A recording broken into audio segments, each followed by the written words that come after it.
Bismillahirrahmanirrahim. Assalamu alaikum. Okay, let's just consider this is your second day at work and your manager has assigned you a task, as you can see on your Jira board. So this is the task. Let's just consider this one is for you. Remove connection string from DB context. So what you have to do, click on this task and change the state of this task from to do state to the in progress state. Now as you can see on the board, the task has been moved in the in progress state. Now let's come back to the Visual Studio, and there is a develop branch.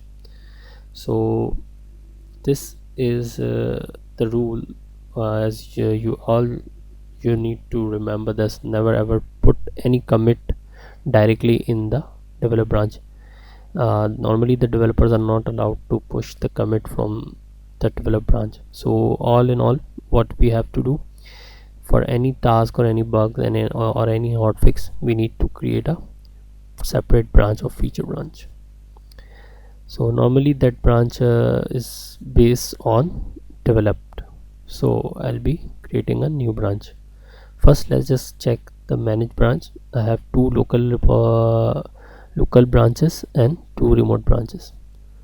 So I'll be clicking on the new branch, and normally the feature branch is based on the develop. So you don't have to define the branch name by yourself. Click on your ticket and copy the ID of the ticket. So in my case the ID of the ticket is TB-1, because this one is the first ticket of this project. So I have created a branch name, the same name of as my ticket name is. So let's just assume that I have done my work. I've removed the connection string. Now it's time to commit from the Visual Studio. As you can see, this is the pencil icon. Let's click on this. As you can see, the only one file is being changed.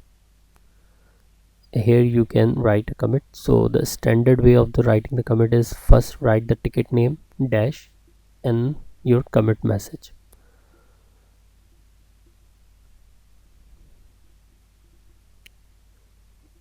So I'm writing my commit message. This is a good practice to commit a message. Always use your ticket name in the beginning of your commit message and then your message. Let's just commit all and push. So here we are done with the push, commit and push. Here is the option of creating a pull request. Let's just create. So this is open in another browser where I'm not signed in with my user, so that is why further options are not being displayed. Now I come back to that browser from where I have login. So here you can see the option TB-1 has recent. So I'll be clicking on this to create the pull request, and we always merge into the develop from the feature branch. Here you can assign any reviewer. So in my case I don't have any team right now, so there is no reviewer displaying. So I just created. In the next video I will be showing you that how to create team and how to add a member, so we can add the members in the pull request. So as you can see the file, what changes you have made and what is the commit. So that's all to create the pull request. Okay, when we are done with our ticket, so let's just change the status. So I have moved it to the done state, but if you in case of any testing, you should move it to the testing mode. So that's all the cycle we have completed. So see you in the next video. Love it.